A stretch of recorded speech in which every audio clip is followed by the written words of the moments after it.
On today's episode, we preview the Green Bay Packers with Brian Pedretti of @Packers Coverage over on Instagram. If you want to follow him, his link will be in the description below. Other than that, enjoy. Yo! What's up, everyone? Yo! Welcome to the Bench Podcast. Joey here, joined, of course, by my brother co-host Angel. Also joining me today, the other brother, Gabe Tovar, and making his bench debut, Mr. Brian from @Packers Coverage on Instagram. Make sure you go and follow him. You may have guessed already, this is going to be a Packers-centric episode as we continue our previews through all the NFL leading up to training camp here in about a month. Today's episode, we will be previewing and recapping a little bit the Green Bay Packers, the Cheeseheads. We talk a lot of Packers on our show because of our resident registered Packers fan, Gabe. But Brian, tell us a little bit about your Packers fandom, how it started, how's it going? First off, pleasure to be on here, fellas. Man, it's been Packers since day one, man. Family of Packers fans, and it's just special fan base to be a part of. There's nothing not to love about being a Packers fan. Best fans in the world. Yeah. This episode is brought to you by BETR Picks. New users get $10 free just for signing up. No deposit needed. Plus, BETR will match your first deposit 100% up to $25. Use our code BNCHD or click the link in the description below to claim your offer and start picking BETR today. Sports just got better. Okay, so let's jump into this team. Looking back at the Packers, obviously back-to-back playoff losses against, and correct me if I was wrong here, but I think the Niners 2 years ago, and then the Eagles last year. But going one step further each year so far in the playoffs, losing the wild card round and then losing in the divisional round. Hopefully that is a pattern of things to come. This Packer team's getting better, learning how to win the playoffs. Hopefully that is what's happening. But when you look at this Packers team, the 2025-2026 version of it, do you see them as, this is a legit NFC title contender? Or as you see in the AFC, when you kind of just get all these people who are just, what's the term I'm looking for? Not side characters, but role players in the bigger story that is the Kansas City Chiefs conquest. Like, if they can end up being that for the Eagles or for, Niners or another one of these NFC powerhouse teams, or do you see them like, no, this is one of those teams, just a matter of time? Brian, go first. Look, gun to my head, I cannot confidently sit here and tell you that I think the Packers are about to make a Super Bowl run next year. Now, I have a lot of hope. That's a great thing about being a Packers fan is they're always in the mix, and there's always hope. But hope isn't a winning strategy. That's not going to win you football games. This is a team that had some clear issues heading into the offseason, and we're going to get into offseason acquisitions. But I don't look at this team and see a better team on paper. I don't think the Packers gained more than they lost. And improvement from within. I think there's a little bit more of a case for that because we have a young team that's, the core of the team is now going into like year 3 or 4-ish together. But that's not something I can bank on and sit here and tell you, the Packers are about to go on a run. So I think the Packers, they're going to be in the mix. I mean, that team from 2 years ago that got hot in 2023 stormed into Dallas and, whooped up on them when I don't think anyone outside of Green Bay was expecting it. Yeah, that could happen. But for now, that's still what they are. They're the team on the outside looking in that needs to get hot and, kind of defy all odds to make a run like that. Yeah, they need several people to step up. Right now, the youngest starting offense, anyway, by average age at 24.7, the sixth best Super Bowl odds at plus 1,600. And so, 6, I think, is pretty high. I probably wouldn't put. I think that's a little high for me in my taste. But this team has been. I feel like all we've heard about the last couple of years, especially from Gabe on the podcast, is how young this team is and how they're coming and how it's just a matter of time. And I feel like this is the first year where I'm really looking at the Packers and thinking, put up or shut up now. Like, there's no more young. Jordan Love's been paid. You have a plethora of weapons. You have Josh Jacobs. You have a defense I think is ascending. I think you have a great defensive coordinator. And so I think the excuses are starting to run out for the Packers. And I think it's a real prove it season. Question I had for you, Gabe. Can you think this young, talented offense of Green Bay is to blame for the recent struggles in the playoffs? I mean, I guess you could make that argument. I mean, there's been, Tim Christian Watson's just unfortunate, but it's kind of what we expected. I don't know how Brian feels about this, but you guys know I feel very strongly on the way they don't use Reed more. I feel Reed he's dynamic when the ball's in his hands, and for some reason that didn't disappear, but it's kind of just wasn't seen as much as we would want. Josh Jacobs has been great since he's been here. I like the way we started the offseason off by him basically calling out the receiver room.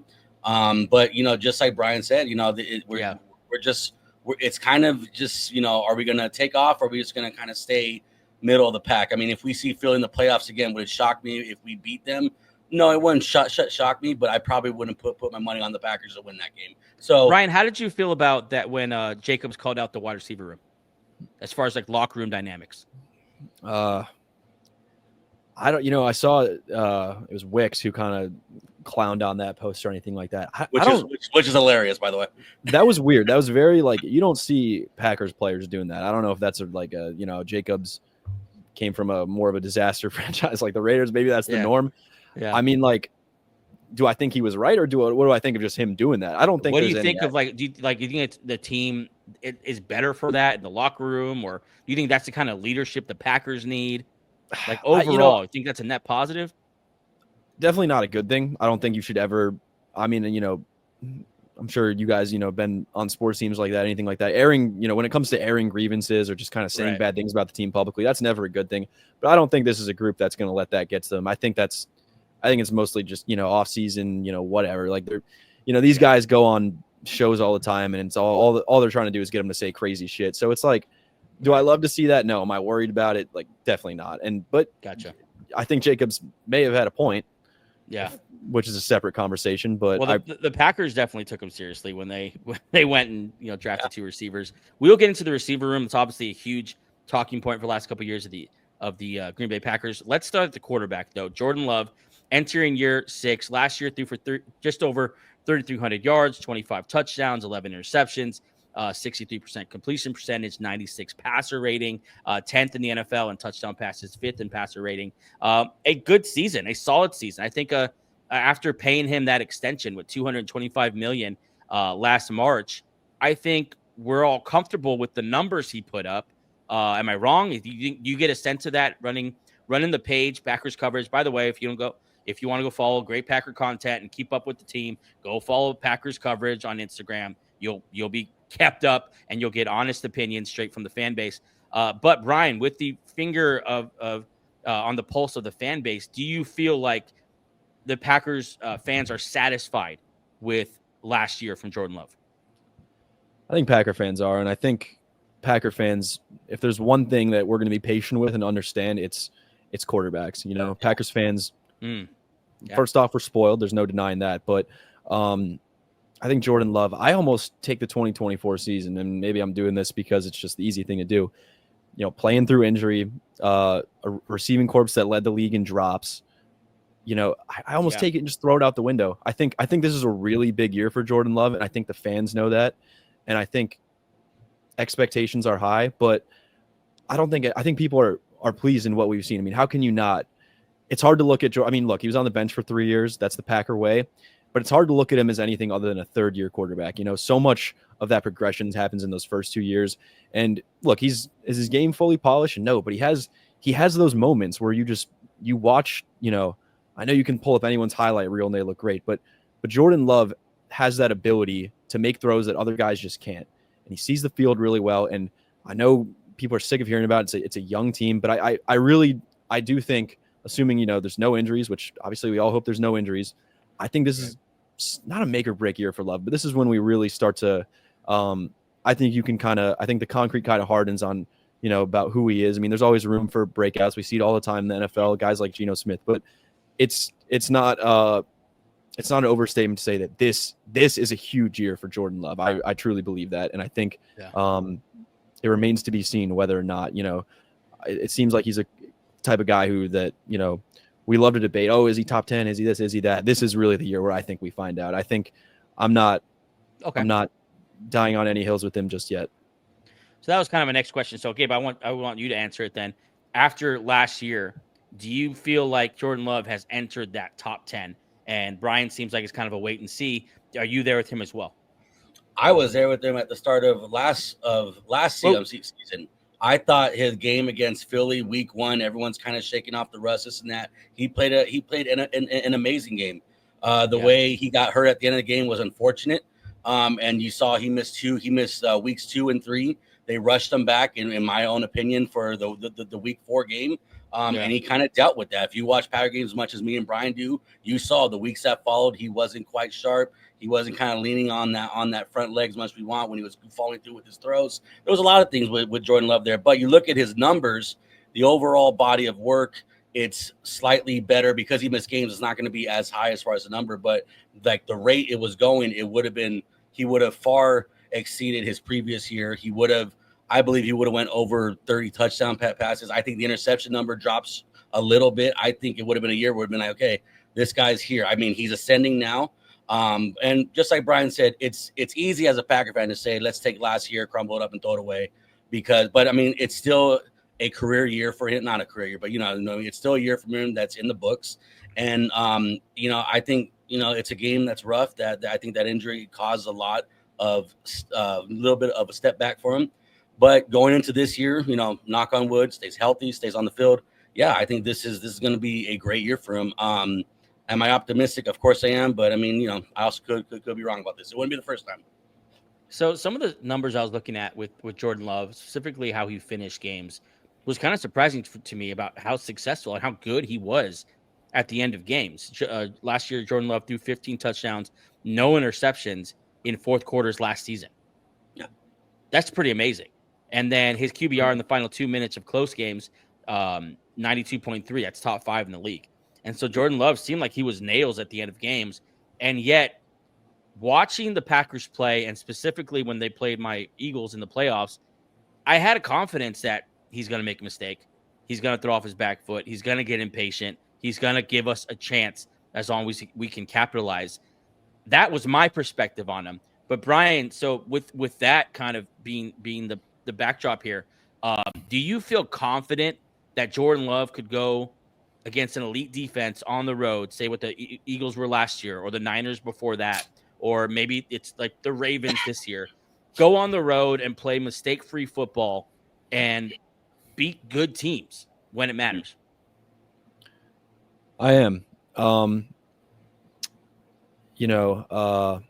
As we kind of Gabe and I have already alluded to, especially with the injury and things like that, he didn't always look comfortable, didn't look like himself last year. I think there's one thing the Packers are doing well right now. It's building up a solid, more than solid O-line. I think the Packers will easily have both a pass and run block top 10 O-line. And, that's where it all starts. I'd rather my quarterback have an elite O-line than an elite wide receiving corps, because there's no, 100%. LaFleur, you can get all creative with, getting guys open, things like that. If you got your boys up front can't block, it's going to be a tough year for you. And that's not the case with Jordan Love. So given that, I mean, it's tough not to factor in these variables when talking about, can Jordan Love do this? Can he do that? But look, when Jordan Love is firing on all cylinders, as we saw in Dallas, and hopefully I don't bring that game up more than a couple more times in the playoffs 2 years ago, he's capable of doing that. And, I sleep just fine at night knowing that we have him locked up and aren't,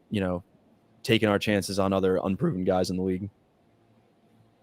Yeah, he seems like that game against the Dallas, and I'm fine with bringing it up because I feel like that's if someone were to question your optimism when it came to Jordan Love, I would just point at the game and look at what he can be. Look what he's shown he can be on the biggest stages. He was cold-blooded that game. It was amazing to watch what he did to Dallas at home, I believe, right? Dallas was at home in the play.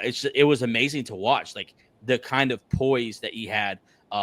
He looked like the veteran quarterback with leading his team into the playoffs that game. When on the other side, it was Dak.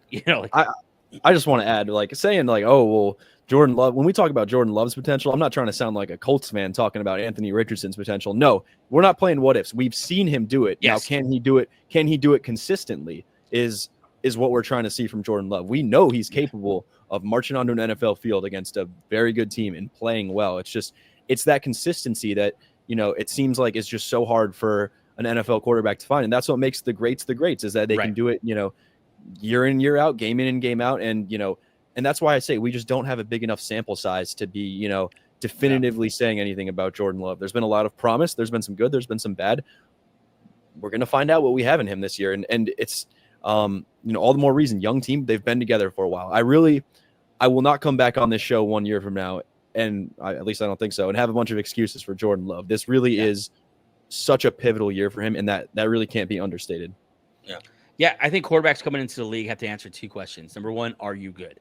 Do you meet that first standard of, Jordan Love obviously met during that Cowboys game. But the second, more important question they have to answer is, when are you good? Yeah. Because that will separate them, right? That separates the different tiers of quarterback. You get someone like Anthony Richardson, he's still answering that first question, baby. Are you? Yeah. Let's be clear. Like, I don't know if you guys remember this. I remember end of 2023, early 2024. It wasn't just Packers fans. Everyone was saying crazy stuff. Oh, the Packers did it again. We got Favre, Rodgers, and then Love.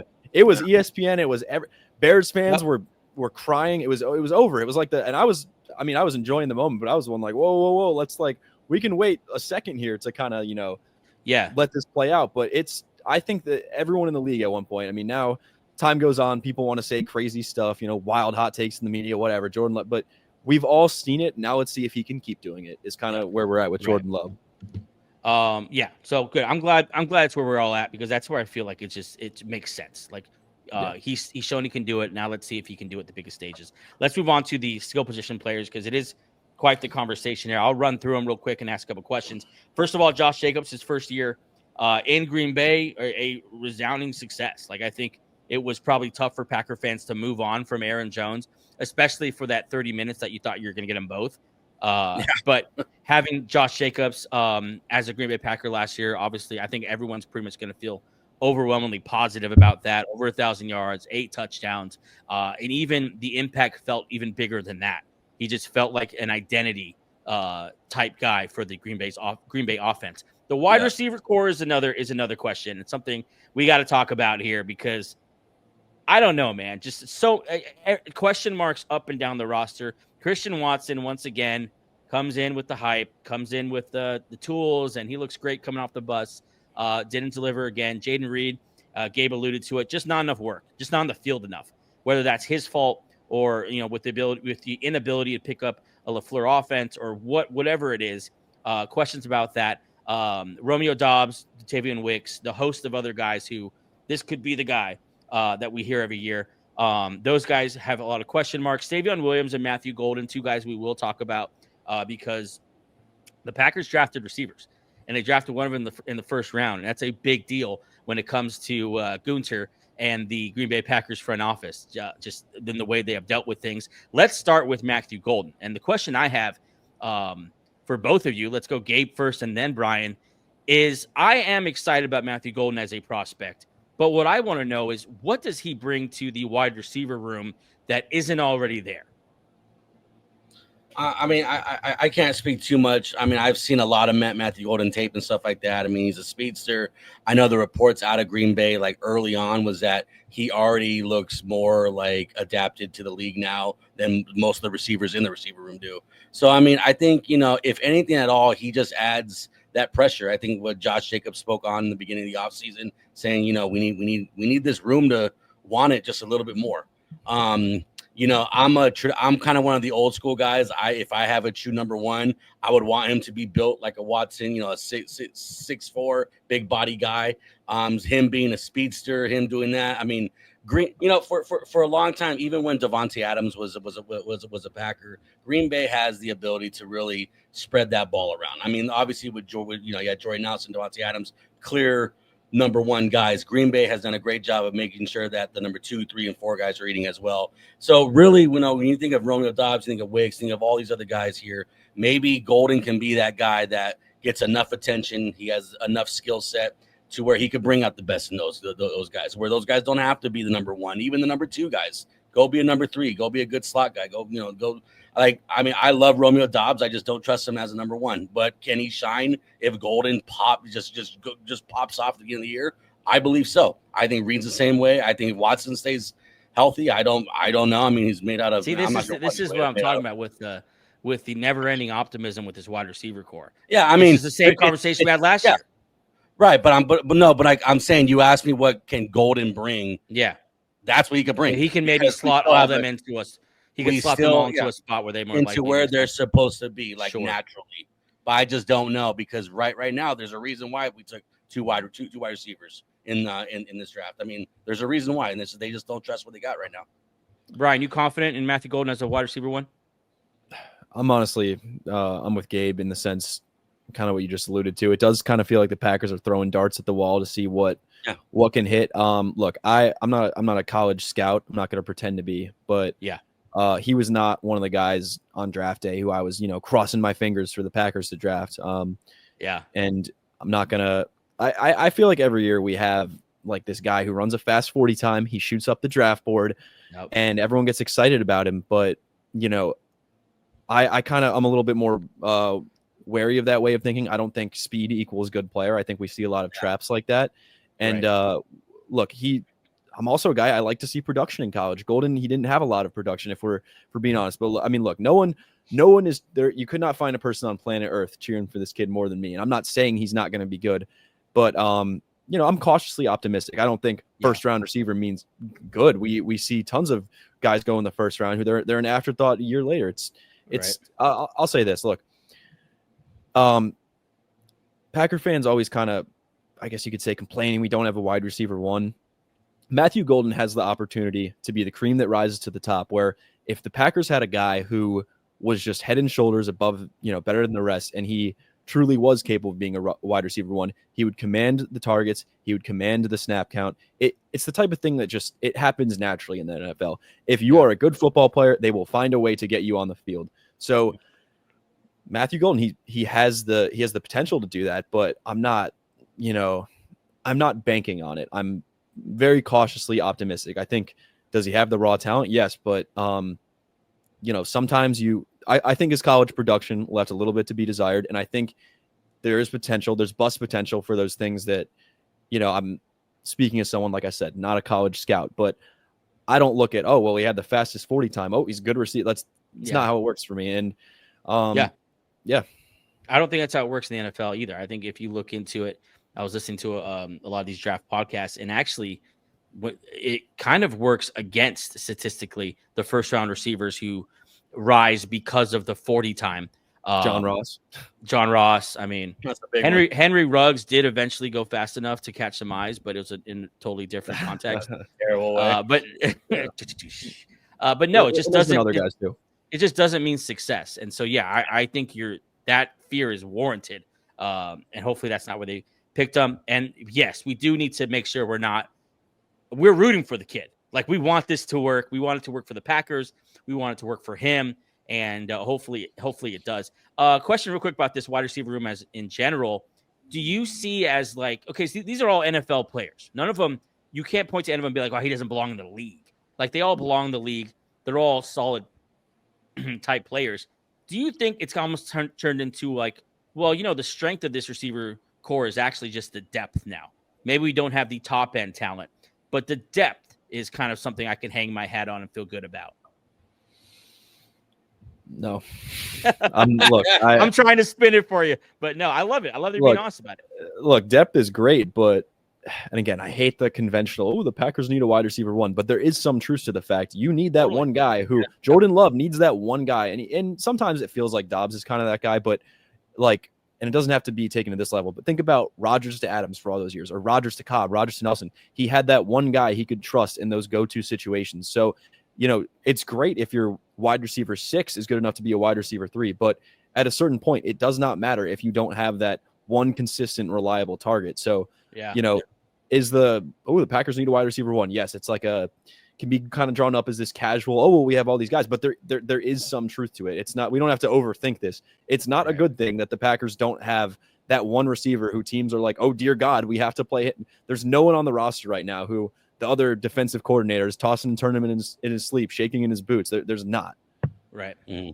So, then I had a question here, and I looked at it and I thought, I wouldn't even dare make the comparison to the Jennings, Jordy Nelson, the other years where the top end was way higher than anything they have in the room right now. right? You don't think Sports Illustrated is going to call up the Packers? Hey, we want that squad to recreate the photo shoot. Let's get that shot. I don't man. think so. Should they not clear their calendars for that?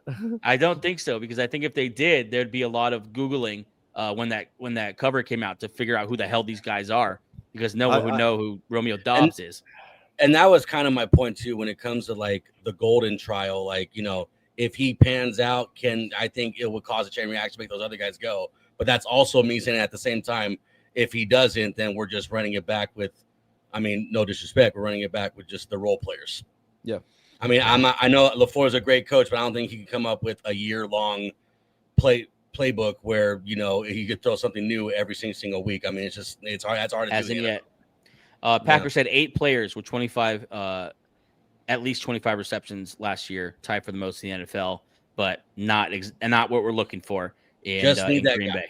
Look, it's not having depth's not a bad thing, but it's not something I'm about to puff my chest out about. And it's not like we still need that number one. I might be more excited about Tucker Kraft than any of these guys. He's someone. Yeah, there you go. Yeah. Let's move on to someone that I think everyone could probably agree on, and that is RB1, Josh Jacobs. In his first year in Green Bay, I think he was a culture setter. I think he was a tone setter, whatever you want to call it. I think he was that dude on offense who could take the pressure finally off of Jordan Love. And 7th in the league in broken tackles, always been a tough runner, always been durable. Although he can go in and out of games sometimes, but for the most part, he's gonna pretty much make every start at least. In Green Bay with Josh Jacobs, do you think an offense that is centered around him could be good enough? Is he that kind of back? We saw it with Saquon. We've seen it with other backs in the history of the NFL. Is he that kind of dude where, like, I think if we just build this thing around Jacobs, we can make a run? Maybe that's the answer here for LaFleur. Gabe? He's definitely the tone setter. I think that loss against the Eagles, I would make the argument he's probably the only one that came ready to play. So you can see even in the losses that we have, he's the one that still shows up to play. I think he could definitely set the tone. But just like any supporting cast or any good player, you need a supporting cast around you. I think he's definitely good enough to answer whenever called upon. But ultimately, I don't think he could do it all by himself with this team. Yeah, it feels like that was kind of the Packers of last year. The passing attack wasn't always firing on all cylinders, but and Jacobs was that kind of guy who we lean on, and he was great, but it wasn't enough. We saw that. Like, the Packers just weren't a good enough team to go the distance. So it's great to have Josh Jacobs on the team. A little worried about him as he gets older, just as we see with running backs in the NFL who aren't named to Derrick Henry. But and let's not forget the running backs are very much dependent on their O-line. So it's like I'm not sure I even believe there's a running back out there who could carry a team without a very good O-line. That's a bit of a separate conversation. But the Packers should definitely go into 2025 feeling very good about more than just Josh Jacobs. I hope that's not like, hope they're not expecting him to put the team on his back all the way to, where's the Super Bowl this year? New Orleans? Was that last year? That was last year. Yeah. Where is it this year? LA? Is it in LA? I need to look that up. It actually might be. I think it might be in LA, actually. Yeah, I think you're right. Yeah. You guys should go. Okay, so do you think Marshawn Lloyd, Josh Jacobs, they can maintain, though, that? We'll get in the O-line next because it's in San Francisco. To talk about San Fran. That's what it is. Really quick, in San Fran. Do you think Marshawn Lloyd and Josh Jacobs maintain that kind of running game this year, though? Do you feel pretty confident about that, Ryan? Oh, yeah. I feel confident in the Packers running game. I'm really excited about Marshawn Lloyd. It was very disappointing he couldn't get out there last year, but if he's that if he's the yin to Josh Jacobs yang, and they can kind of not have to give him 20 plus carries a game, give him even more fresh, the Packers could have, I want to be a prisoner of the moment, but they could have one of the best running attacks in the league. As they're going to get to great O-line, Josh Jacobs, a great 1A. Anything they get with Marshawn Lloyd is gravy, and I'm very excited about, what he could potentially bring. Yeah. I have a lot of respect for Daniel Jeremiah, and we all remember on draft night, Daniel Jeremiah saying this is the best back in the draft. Yeah, draft Marshawn Lloyd, sleeper in fantasy. There you go. Exactly. Late round pick, just pick him. I love Market. it. Pin it. Let's talk about this O-line, boys. When I think of the Green Bay Packers, though, I think of big, nasty white dudes on the O-line. That's what I think of. That's not exactly what it looks like this year, but still big, nasty dudes on the O-line. I'm very excited about it, but there is some movement on the line. I want to get your guys' take on. I think Rasheed Walker kind of right now penciled in as a left tackle, or is that more of a pen thing? How do you guys feel about Rasheed Walker at that tackle spot? Development has been wonderful with him. I mean, we've kind of seen him start from the bottom, kind of rough around the edges, but exactly like Zach Tom, we've seen him form into just, a solid player. And I still don't feel like he's quite there yet. Confidence, Brian, 1 to 10. 8. He's looked fantastic. He's classic Packers, just somehow turn, from the perspective of the masses, just some random guy into a starting left tackle. I mean, right now signs don't point to him getting a second contract, but he's been solid. Zach Tom, breakout year last year, really, really good, to say the least. Do you see maybe a trajectory where maybe Zach Tom is an all-pro type left tackle this year, Brian? Yes. Yeah. I mean, Gabe? he's confident. Well, I wrote something down about Zach Tom. He was top 10 in pass block win rate, fewest snaps of any or allowed the fewest sacks per snap of any Packers lineman. He was rock solid. Extend him now, please, before he has all pro on his resume. When is he up for a contract? What's that? When is he up for a contract? Do you know? I think after this year. So since Packer fans are always losing sleep over the cap space, just get him signed now. Yeah, I agree. Before we have another Jair situation. The interior of this O-line is where the movement's going to happen. Josh Myers is out. Aaron Banks signed a shiny new 4-year, $77 million deal. A lot of people had a lot to say about that, how much they paid Aaron Banks. Brian, I want to get your take not only on the contract, but what Packer fans are saying about it. Look, when you're sitting on your phone refreshing Twitter in the middle of March for free agency, this isn't the signing that you're hoping to see. Yeah. Packer fans, we sit there and we say, "Goot, make a move," and oh God, not that one. But the truth is, when you look in the nitty gritty of the contract, this is the type of contract. A lot of NFL teams do this, but especially the Packers, where on paper it's 4 years, $77 million, but it's like the guarantees are up front. And it's like after year 2, if it's not working out, they could easily, fire him into the sun and move on. So I'm not, again, not an O-line scout. You look at the numbers. Aaron Banks was not this, unbelievable talent. He's probably overpaid, just on paper, but I guess the Packers O-line, they're all about versatility. So just having one more guy you can throw in there. I mean, there's nothing sexy about it, but it's fine. It's not, we don't need to show up to Lambeau with our pitchforks yet. Yeah. With Sean Ryan moving to make possibly that right guard role, and then Elton Jenkins, the do-it-all patchwork, I'll fix that this week guy for the Packers, moving to center, I'm guessing. Do you think the O-line got better or worse? Just off the top of your head, obviously we're in June. None of us are held to these opinions. A lot's going to happen between now and week 1. But right now, general feeling, Brian, O-line better or worse? I'd say they're better. I mean, it doesn't feel like much has changed. You move Elton Jenkins in, you sign Aaron Banks. I can't think of the tackle they drafted in round 2 from NC State right now. Why can I not? Anthony Belton. And it's like, nice little developmental piece. So the Packers just so much versatility on the O-line.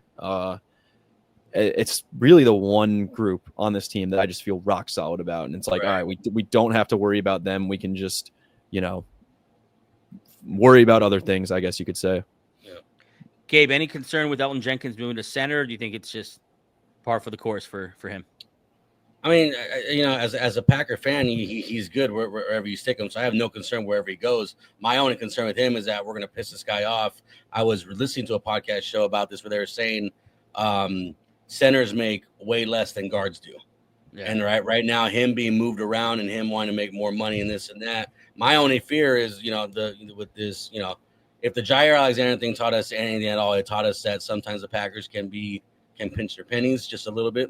And that's my only fear with that. When it comes to on field, you could put Jenkins wherever you want, and I feel rock solid about it. My only thing is that just make sure we don't lose that. Make sure he's taken care of. Make sure you're not pissing him off. I put him at the center spot, put him at the tackle spot. When someone goes down, he's answered the call as far as if a left tackle goes down, I'll go play there like next week.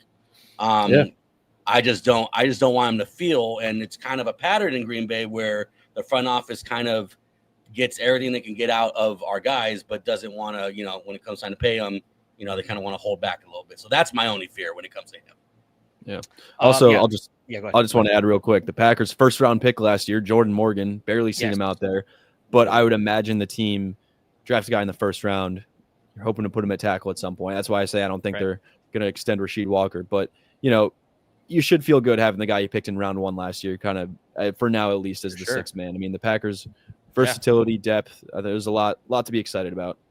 Yeah, you also got to feel good about Rasheed Walker just straight up beat them out.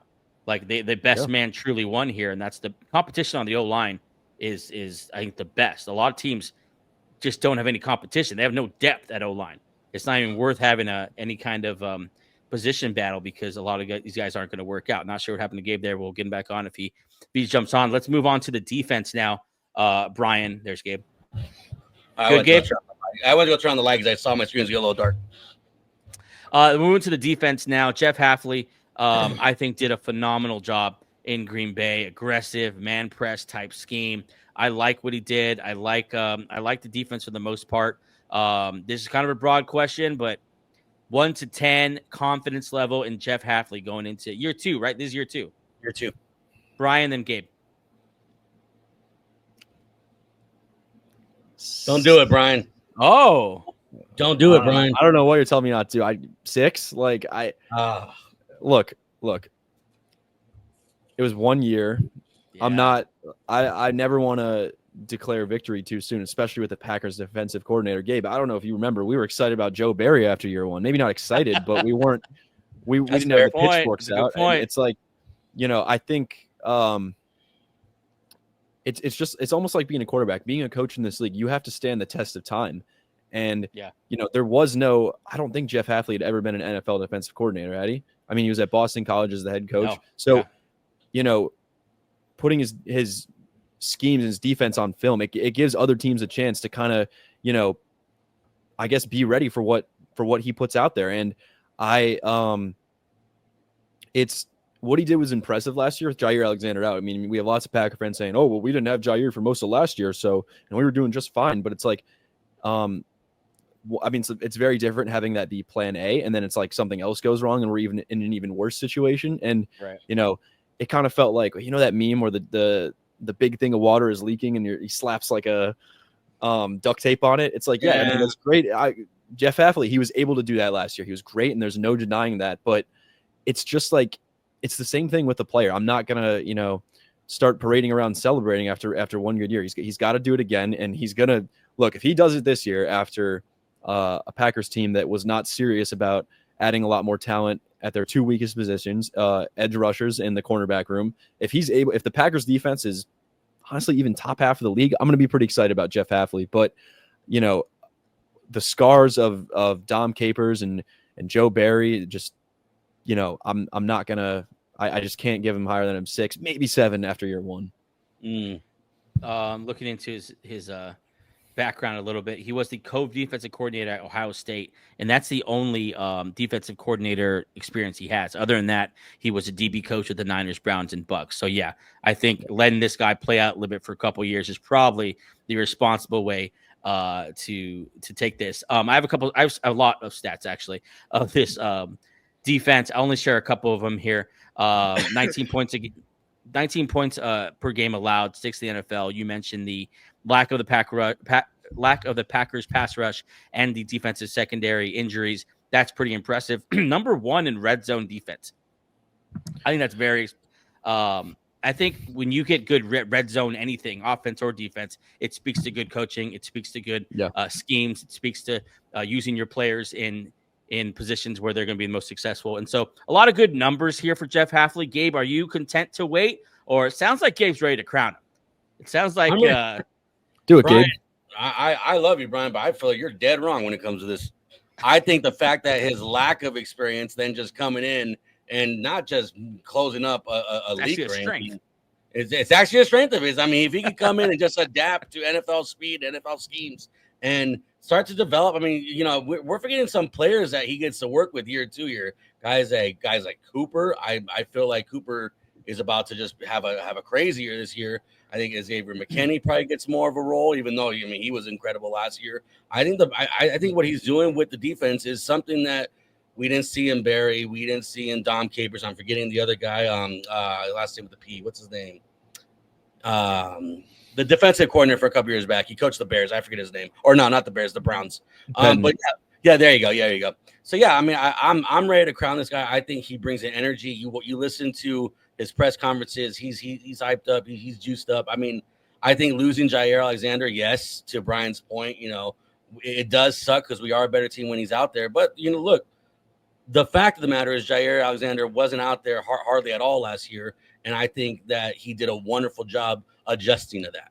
And not just adjusting to that, but actually saying, hey, look, we're not just adjusting anymore. Now we're actually putting a starting defense out there now. So I think the point that I think Brian was making, or I think Brian, correct me if I'm wrong, Brian, and that I definitely want to make, though, if you're not, is that can that be your plan going into a season? I'm going to patchwork this defense the entire season, and that's our plan going into it, because that's certainly what it was last year. That was not plan A to go without Jair Alexander and have no pass rush. It was something that those are two things that went wrong, and you had to plan around it, and yet didn't address it in the offseason. Pass rush, nothing really added, and defensive secondary, we'll talk about the guys added there if it's enough, but I'm not confident with that being the plan. Yeah, I was. Let me say, I want to give Jeff Hafley his flowers. Like, even game. I mean, the Packers defense was at a lot of times last year, it felt like the strength of the team. Even in the playoffs against the Eagles, they really gave up like 15 points. If you don't, if we, take out that bullshit call on the first play of the game that helped the Eagles out a lot, and it's probably a big reason they won. But shutting down the Super Bowl champs pretty much. And I'm just saying that I need to see it again. I'm not trying to sound like bearish on Hafley. I'm not saying that I'm just cautiously optimistic about, can he replicate that success? Because it's not an easy thing to do. And, I don't blame him for the GM not, kind of bolstering his squad a bit more, but it's like, it's so hard to have sustained success in the NFL. And that's why so few guys are able to do it. So there's really not a lot of nuance to this take. It's hard for me as a Packer fan. The scars of a defense that has ripped my heart out in the playoffs for my entire life. Right. I'm not going to crown someone after 1 year. I mean, fair enough. I would go as far as to say I am slightly, I would say cautiously bullish is how I feel about Jeff Hafley. It's not easy to do it again, and it's not going to be easy to do it with, other than Xavier McKinney and Edgerrin Cooper. There's really not a lot of like best of their position kind of guys on this defense. If he can get Lucas Van Ness, of all people, if he gets him to get to the freaking quarterback, or if he can get Rashawn Gary back to his old self, I think this could be a defense that fires on a lot of cylinders. But it all starts with that pass rush, and the Packers were seriously lacking there last year. That would make his life a lot easier as a defensive coordinator if he could find ways for those guys to just get to the freaking quarterback. So what do you think the plan is with pass rush? We'll start there. I want to talk about pass rush and secondary, obviously with the loss of JR. But let's start with that pass rush. What do you think the plan is? Not bringing anyone back. Rashawn Gary, I think, has never really had a huge sack season. Like, he's never really been that guy where he's, with the Watts and with, the Myles Garrett guys. He's not really ever been that guy. And yet also not having the kind of squad where it's like, well, we get it done as a group. What do you think the pass rush plan is here? Just internal development, wishful thinking? What the hell is this guy thinking? Or the Packers front office anyway? Brian, then Gabe. I wish I knew is my answer to that. I got nothing for you. If someone has told me, Brian, you have to sell me on the Packers pass rush I could not in good faith. I mean, I think the Packers are a team that at their core are a draft and develop team. I think they're banking on Lucas Van Ness being more useful than he has been. They slid him to the inside, so maybe I guess he's going to take snaps, on the interior D-line. But when the Packers use a first-round pick on a guy, they're going to get something out of him if it is possible. So I think I think they're still holding out a lot of hope on him. I think Rashawn Gary did not look like himself last year. He's never and probably will never have like a JJ Watt type season and capture that kind of magic, but they're banking on him to be not only a vet in this locker room, but someone who is able to lead the pass rush. So beyond that, I don't know. I really don't. Gabe, you can answer. Then I have a question that's probably going to piss you guys off. But Gabe, go ahead. Yeah, I mean, no, I kind of agree with Brian when it comes to the pass rush a little bit. I feel like they're hoping, Clark, it came out. I know, Brian, you probably noticed a little more. It came out that he was hurt all last year. He had a surgery done on his ankle or something like that. Brian, am I correct? It was, I think it was his foot. His foot or something like that, yeah. Something weird. It was something like that. But, all I have to say, Gary is very flashy. Like, he'll go 3 games, not have a sack, but then he'll have 1 game, we'll have 3 or 4 sacks, and they all came at the perfect time. I think it's just wishful thinking. But at the same time, you do have a reason to believe in the guys that are on that defensive line. Gary is still very good. You just got to figure out a way to unlock that consistency. I think Cooper's a guy that they're probably going to bank on a lot this year to be a guy that could be a very dynamic pass rusher. I mean, and Van Ness, Brian, you already said it well. I mean, I like Van. I think he 8 seems sacks like last year. Not he seems terrible. like a real. No, it's not terrible, but a lot of them were covered sacks. That's one thing that I did mark on. Yeah, he's just it was just such a. I think Joey said that the night of the draft. I was like, this is totally a Packers pick guy. Yeah. A lot of his sacks were coverage sacks. Let's just be real. If those are sacks that he was getting, was coming off the edge in under 3 seconds, I'd be pumped. But unfortunately, that wasn't his thing. So I'm not gonna get blinded by the 8 sacks too much.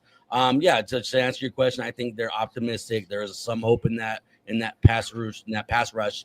I'm gonna cross my fingers and I'm just gonna hope for the best when it comes to that. I don't want. And this is what I mean when I say Packers. That's a typical Packers pick. I'm thinking, all right, who here on my board has the lowest floor, but also the lowest ceiling? We'll go with that guy.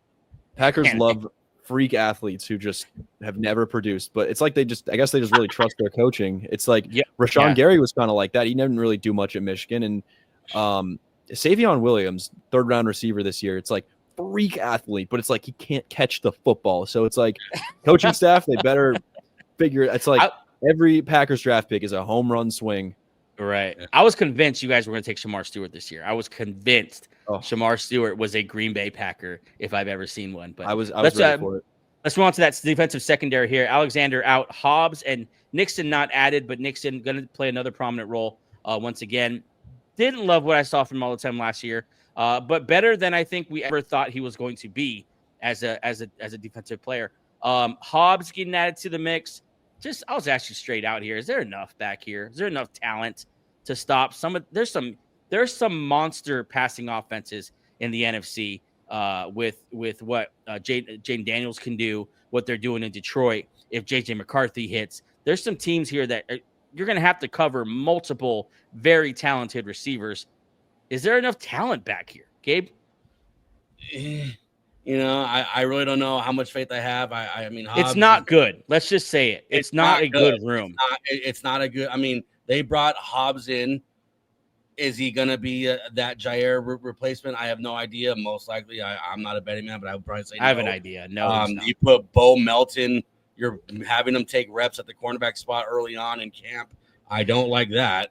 Corey Valentine is just. Brian, are we overreacting here to the defensive secondary? I'm concerned. Like cornerback room is what we're talking about. By the way. Cornerback room. Like Hobbs seems like. I mean, it seems like the Packers think they could play him outside. It's like he's kind of played more of like a slot and I think nickel when he was in Vegas. So, that's great that they think that, but I can't feel good about that until I've seen it, which we haven't. And Keyshawn Nixon, he has this chip on his shoulder, like, oh, I'm not a kick returner, I'm a corner. It's like, well, brother, you're getting burned every time you're covering the number 1 receiver. So I don't feel good about him playing on the outside. I mean, if we have Keyshawn Nixon shadowing Justin Jefferson, I might have to tape my eyes shut for that game out of fear. I don't feel good about the cornerback room. I mean, it feels like we were talking about at the start of the show, like before we had Jair, it feels like it's just like we just don't have like an answer if the team has like that superstar receiver. You want a guy like Jair so bad where it's like we can just pluck him, put him on that guy, and it's like for the most part, maybe he'll I mean, superstar receivers, they can always go off, but it's like you kind of just like to be able as a defensive coordinator to say, I'm going to take my number one corner, put him on this guy. And it's like, that is the plan. And it's like, we can feel good about that. The Packers, they don't have that. They are going to have to get really creative with this current group to stop some of the better receivers in this league. And that concerns me. It's such an interesting approach because with the scheme of Jeff Hafley, like you need man corners. You guys who can be out there in an island, and you don't have a single one right now. I think Valentin is better than I think the general public would know that he is. I think he's fine, but I think he's a low end cornerback 2 type. It feels like the receiver position. Where's our CB1? Exactly. Where is he? Like, and like you said about the water, there's no strength in depth where your number 6 cornerback could be your number 3. You need a number 1, at least a number 1, and maybe patchwork the rest. The safeties feel great about them. The second you guys signed Xavier McKinley, I either texted or called Gabe like, that is the dude. That's going to be a dude for you 100%. I was a big fan of Javon Bullard in the draft. I think your safeties are fine, but yeah, cornerbacks has to be a position that we're all worried about. Let's move on here as we kind of wrap up the show. Quick kick facts about last year. Packers 6-1 in 1-score games. That's impressive. LaFleur teams are 11-2 after bye week. Impressive. Jordan Love 3 career game-winning drives at Lambeau. Defense allowed just 2 rushing touchdowns in the final 6 games. So there's a lot to feel good last year about the Green Bay Packers. We obviously got real nitty and gritty today just on how they addressed some of the issues that held them back last year. I got some bigger questions for you here, and then we're going to go straight down the schedule, and I'm going to get a mid-June prediction from you guys, game by game. Wow. All right. Let's start with some bigger questions first here. If the Packers don't reach the NFC Championship game at least this year, is it time to start asking the hard questions? And when I say that, I mean Jordan Love and Matt LaFleur. Do you think this is the year you start doing that, or we'll wait and see, Brian, then Gabe? It doesn't have to be like it feels like you're asking me, like, do we hit the panic button and blow everything up? No, it doesn't have to be that. But the Packer way, and I feel like this is such a divisive topic among Packers fans, is kind of this purgatory of we're always in the mix, but we never go all in. We never quite feel like we're on the, like truly, I mean, I shouldn't say that because there's been years where the Packers were the best team in the league and they just choked. But back to the point, I don't think it has to be something that dramatic, but Packers have a new president coming in, Ed Policy, and I think it's not that Goot and LaFleur are on the hot seat, but I think Goot especially, it's like might be worth revisiting with him. Look, we got to try something else is what I think the conclusion of the Packers coming up very short this year would be, because look, they were the 7th seed the last 2 years. It wasn't for new seeding rules, they wouldn't have been in the playoffs the last 2 years. I think that's something worth kind of taking note of. So good point. I think Jordan Love and LaFleur definitely safe, but I think hard questions have to be asked in terms of just like, how do we want to like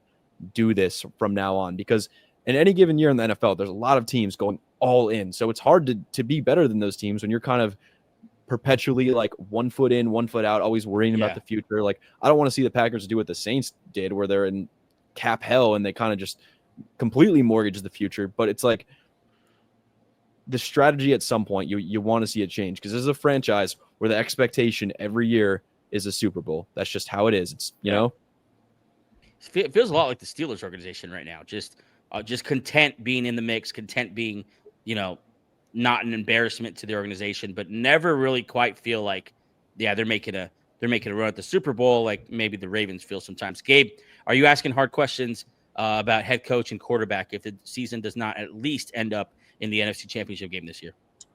Not necessarily if it ends up in the championship game. I think if Love kind of stays at a stale point, then I think, you want to ask that question then. But I'm with Brian. I'm not going to push the panic button. I think again, it sounds, not to kind of jump on what you just said, but if they make it to the playoffs, if they have a great year, if they show progression, yes, change some things, but you don't have to blow the whole thing up. Yeah, I mean, what do I you like? see from I like Jordan your Love? point about the Gutekunst thing, where I think that's more worth to visit if things kind of stay the exact same. Where is it the guys that we're bringing in that starts with the GM? What do you guys need to see from the let's group them in together, because I think head coaches and quarterbacks should be married at the hip to a certain extent in the NFL. What do you need to see from those two specifically to give you confidence going forward that this is the tandem that could lead us to the promised land, Brian? That's a tough kind of thing to define, because football, Yeah. it really is this team sport, and it's hard to it can be so hard to kind of, at least for me personally, to draw the line between, okay, whose fault was that? I just I don't know if there's one thing I can point to and say, I think with Jordan Love, you watch a season of him and you kind of just has it, which I know isn't a pretty abstract answer. And LaFleur, I don't even know. He really is I know I've used this terminology a lot, but I know probably mostly Packer fans watching this. He's such a Packers coach.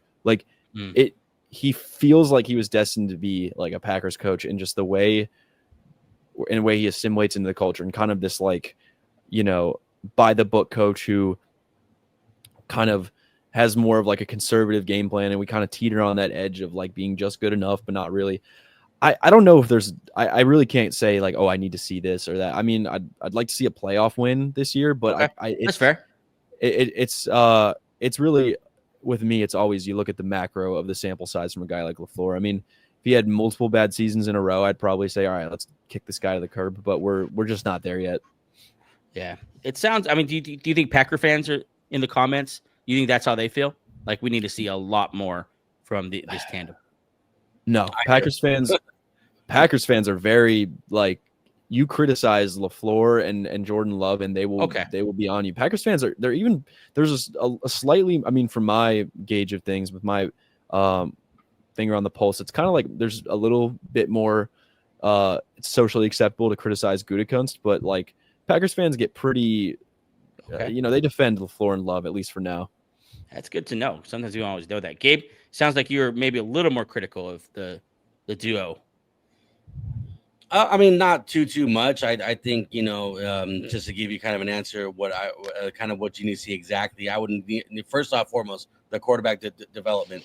Love still fully is in there. We started the show off by saying that. And that's something that you would definitely need to see that this year coming up. And that starts with LaFleur. It starts with the offensive line, and then LaFleur, just like you said, these two need to be married. So I need to see that playbook always developing, which LaFleur has shown he could do. But outside of that, I mean, I'm kind of with Brian on this one. I love these two guys. I think they can lead us to a Super Bowl, but maybe, it's just what's kind of around them, what LaFleur is being given. I wonder how much. Sorry. No, I was going to say, I wonder how much LaFleur and Gutekunst are in, does LaFleur get, because if I knew he was attached to a lot of the decisions that Goody makes, then I'd be able to say more of those are the two who I kind of want to pair more together, more so than the quarterback and the coach. Okay. So it's if I knew that LaFleur backed every decision Goody made, then I'd be more comfortable being all right, maybe he's kind of attached to him, where it's we get rid of them both. But I just don't know. I don't have the information. So, but I'm not sure if you saw that LaFleur knew the night before that they were going to take what's his name in the first round. What's his name? Matthew Golden. So maybe there is some communication. I mean, that right there, tells you they are communicating. If he's available, they're going to take him. So, I mean, I guess, you raise a really good question. It's not really so much LaFleur Love. It's more LaFleur Goot. Are they on the same page? That's the interesting thing about the Green Bay Packers, man. They just, because of the nature of how their front office is set up, being a publicly owned team, it's just everything works differently. The chain of command is different. Who answers to who's different. The amount of information that you're really privy to as a fan is just much less oftentimes than you would like. I think I'll answer my own question here, but I think for me with Jordan Love, I need to see, and I think it's a good point, Brian, to say it's hard to put a finger on a statement or a stat that I need to see from him.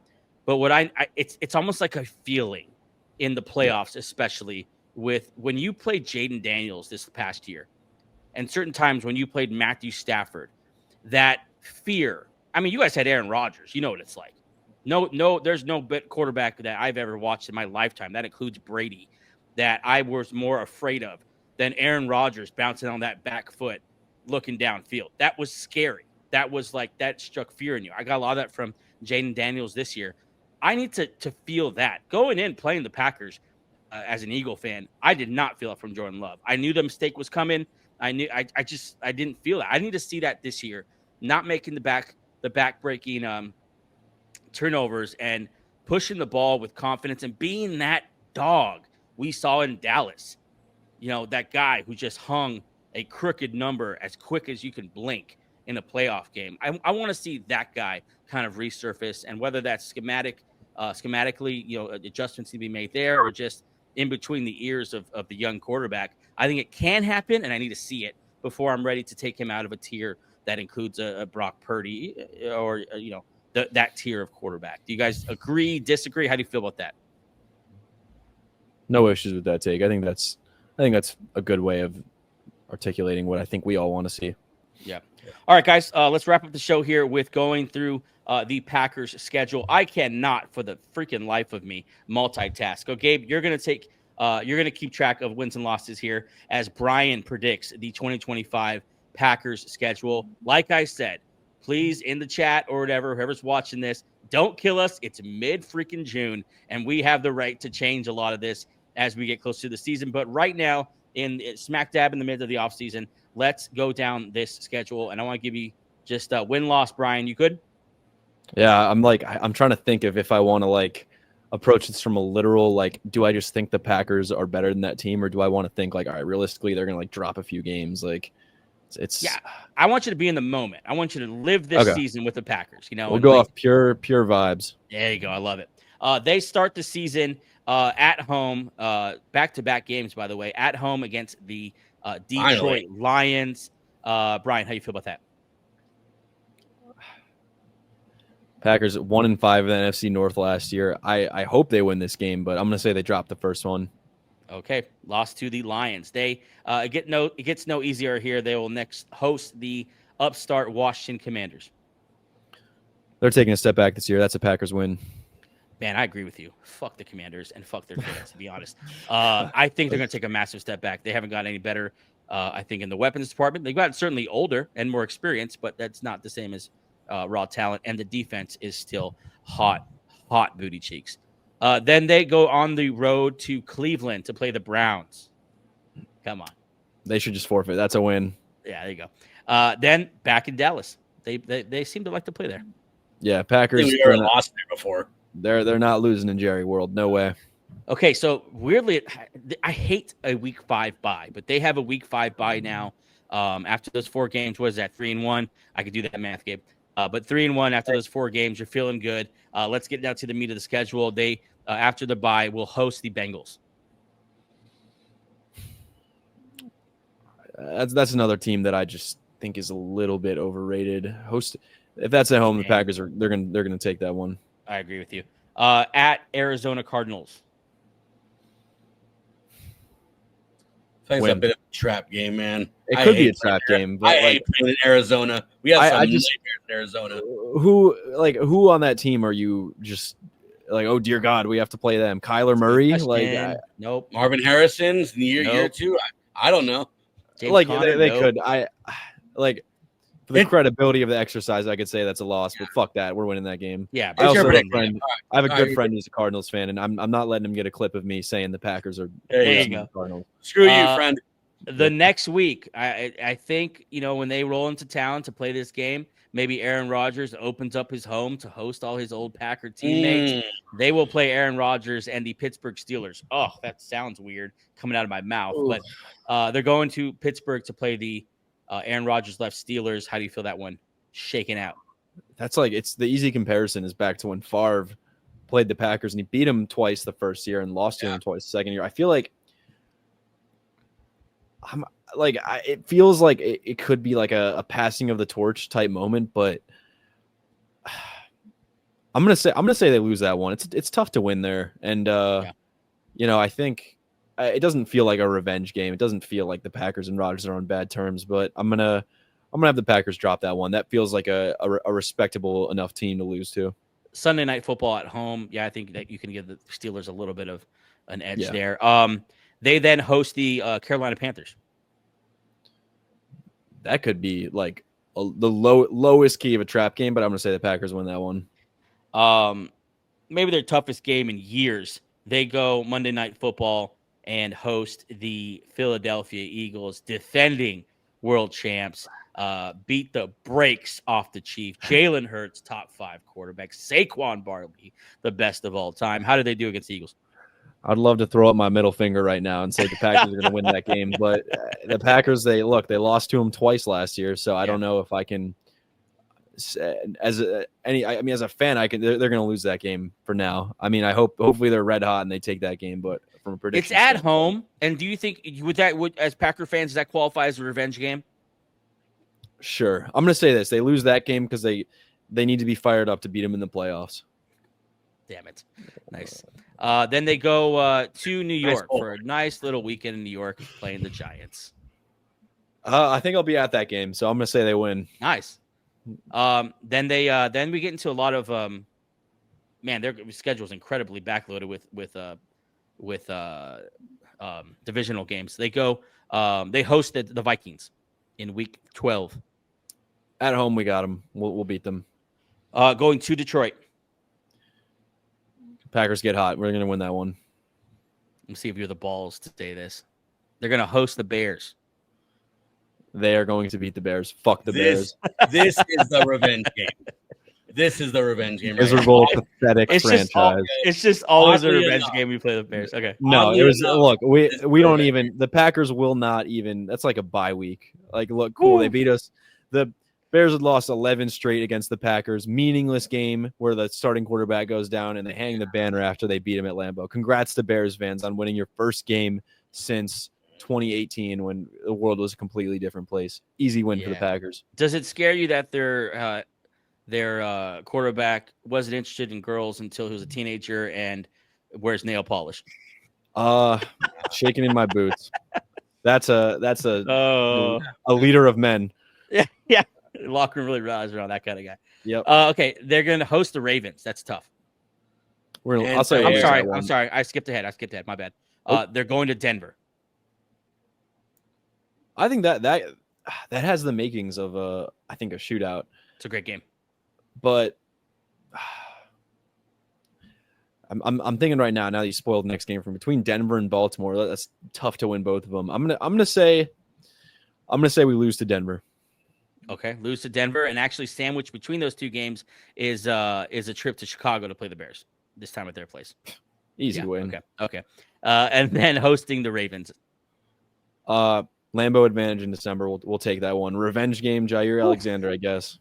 Derrick Henry and Lambeau. Always love to see it. Matthew Golden torches Jair for 150 yards. God, I didn't even think about Jair. Yeah, of course. It's written. Of course, not a chance you lose that game. I love that. Over under personal foul penalties for Jair Alexander. Let's do it. Let's set it at 1. He might get thrown out of the game. I was gonna say you can't really put a big number on this. I'm gonna say hopefully over. Like once you get 2, you're out. Like crash out guaranteed. All right, final game of the season here. Let's just assume they're playing for something. But week 18, going to Minnesota to play JJ McCarthy, Kevin O'Connell, and the Vikings. You know, I'm gonna be fair and admit that we've had some struggles against Minnesota, but I'm not sold on JJ McCarthy. I don't think. I think this Vikings team is trending downward, honestly. So I'm gonna say we sweep them. Sweep of the Vikings. Wow. But I'm also I can't sit here and say we're gonna lose to the Vikings. Fuck the Vikings and their miserable fan base. Skull. I know every time we play the Vikings, I just get so much. I don't know how to say it. Just a lot of bitching from it's the Bears. Fans. Yeah, the Bears feel like the Packers-Bears rivalry feels the most significant, even though we've just been kicking their ass for the last 3 decades. But it feels like Packers-Vikings fans is where the most tension is. Easily the biggest scumbag fan base, right there with the Eagles. Okay, just relax. I wanted to make you guys both aware you are uttering this blasphemy in front of the greatest Walter Payton. Rest in peace. Gabe, what does that final record look like? That puts them at 13-4. Oh shit. 13-4. Jesus.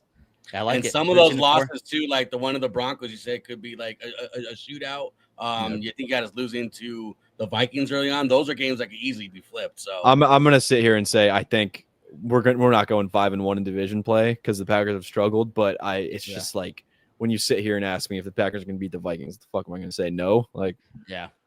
No, makes sense. Brian, thanks for jumping on the show today. We kept you a little longer than I thought we would. Appreciate you hopping on with us. Gabe, his internet eventually gave out. Angel never even tried again. So just me and you, buddy, down the stretch here. Of course, please go make sure you follow at Packers Coverage on Instagram. Brian's putting up stuff, I mean, almost daily, right? oh yeah. Yeah, I mean, everything you need to know about the Green Bay Packers, one of the story franchises in the NFL. So even if you're an NFL fan, you're going to want to follow Packers Coverage, getting the latest on what's happening in Green Bay. Thanks again for joining us, Brian. Thank you, Gabe. Thank you, Angel. That is our episode for today, episode 245 in the books. Before we sign off, make sure you sign up with BETR Picks right now. If you use our code BENCHD, BETR Picks will just give you $10. Just give you it to do whatever you want with it.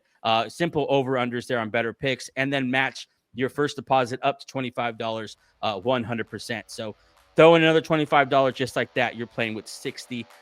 That could be a lot of fun and a good way to support the show. Other than that, we will see you again with another episode previewing the Minnesota Vikings. Brian will not be joining us for that one, even though I don't think he cares.